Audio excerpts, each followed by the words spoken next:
Teachers, counselors of Reddit, what's the worst case of helicopter parenting you've ever encountered?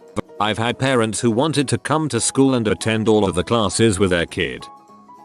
My sister-in-law had to stop putting stickers on her third graders' papers because parents were upset that some were better than others. That is, one student received a great job for earning a 98, while another student only received a good job for earning a 90, and that implied that a 90 was not great. The kids didn't care at all. The parents were crazy.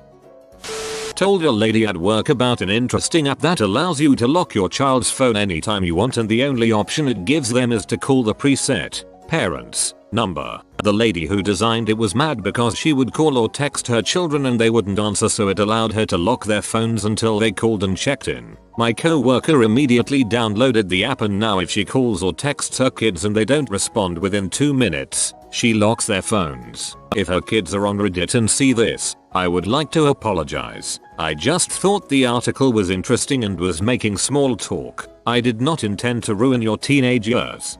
Time to get an older, not so smart phone.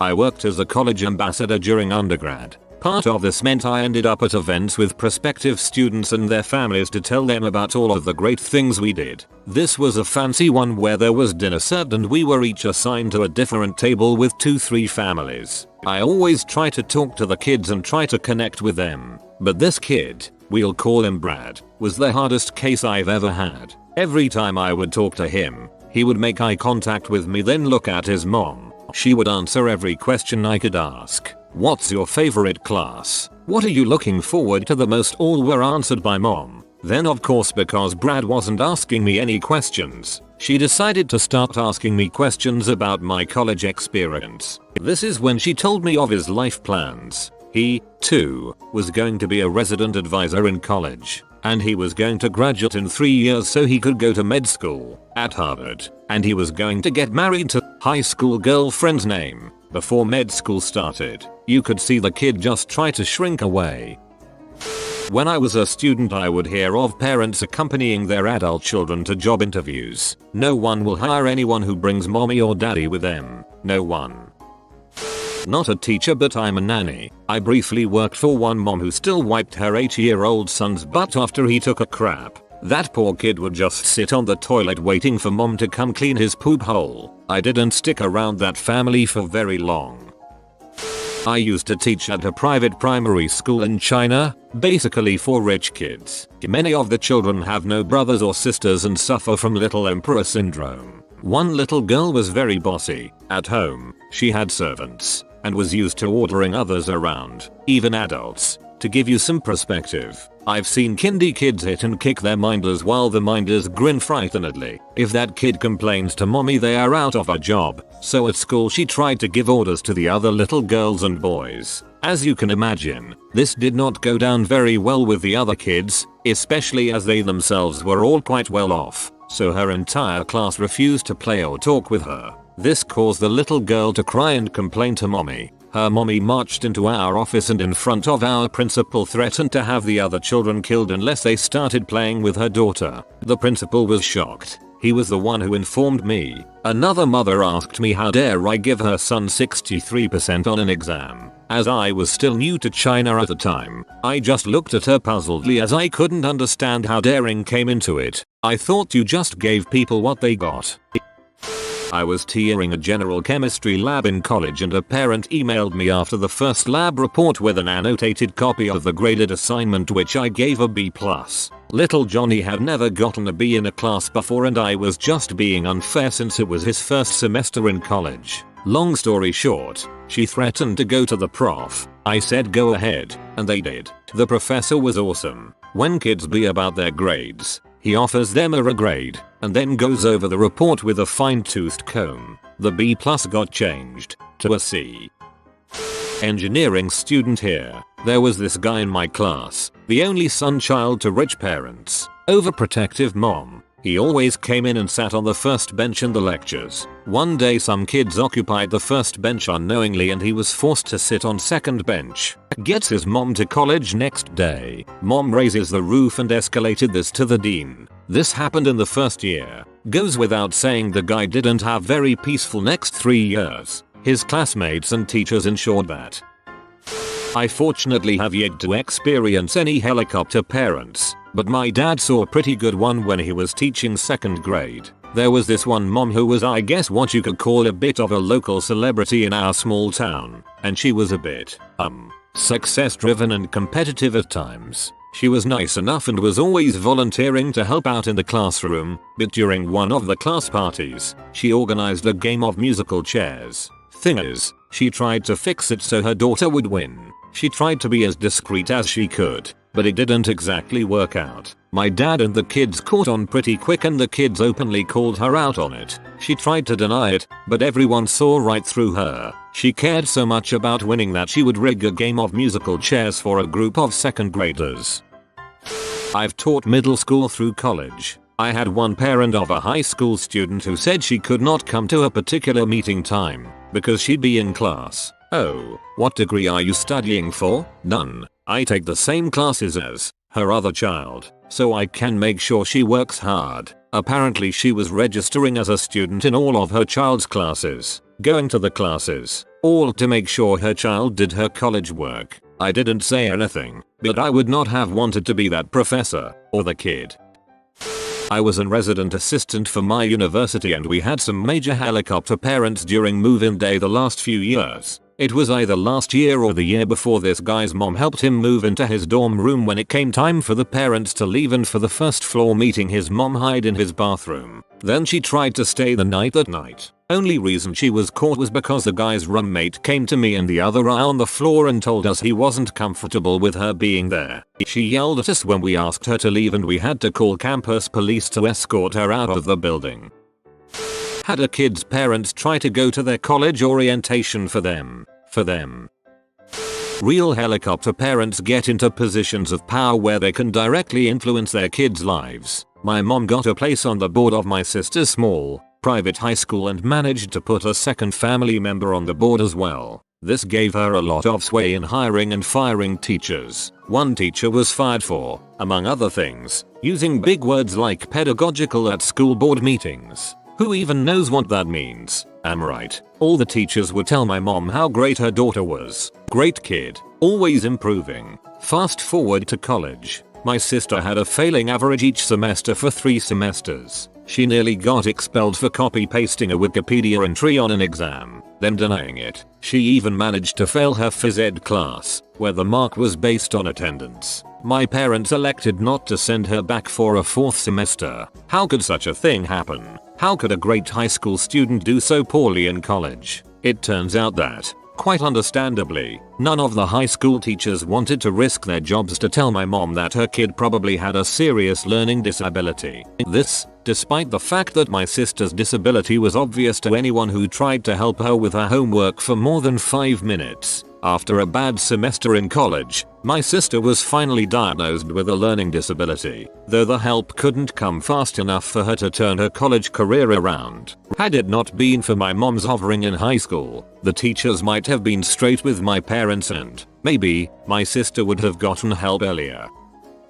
I didn't have to deal with any parents when I taught undergrad, luckily. My uncle, on the other hand, is a professor at Georgia Tech and once had to terminate a doctoral student from the program for not following the dissertation timeline. After throwing a tantrum himself, the student called his mommy and she came in and ranted at my uncle until they had to be escorted out of his office. The joys of teaching adults.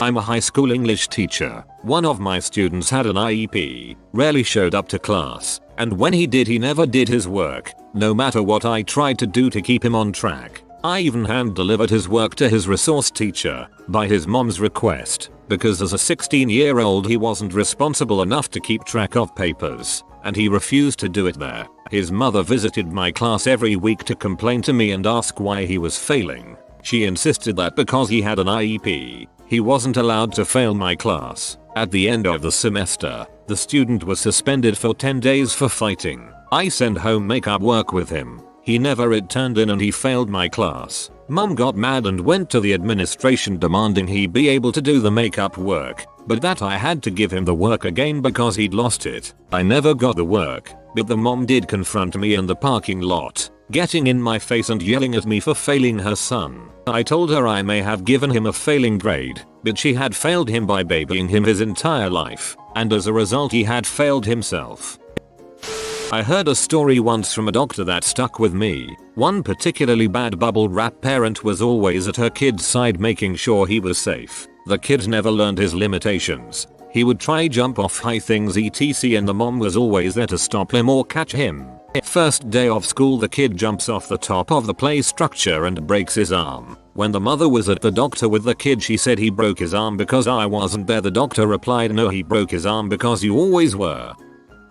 A student of another colleague. We were sitting around marking papers when he bursts into hysterical laughter. Colleague 1. Can anyone make sense of this sentence? It's not even a thing. This is an anti-thing. He reads it to us. It's half a rant, half 8th grader gibberish. Colleague 2. Oh my god, I just read that exact same thing. She flipped through a stack of papers and pulled it out, compared, and it's basically the exact same paper by the same student submitted to 2 separate classes. Totally counts as academic dishonesty and that's explicit in the outline. It has to be original work for the class. The 2 of them take the papers to their professors. They agree. It goes straight to the department head as a case of plagiarism. Student is completely livid. He's clearly a genius. Everyone else is a moron for even questioning his work. And he'll have our heads and our jobs for this. He schedules a meeting with the department head, like he's supposed to, and the day finally comes. In this mug,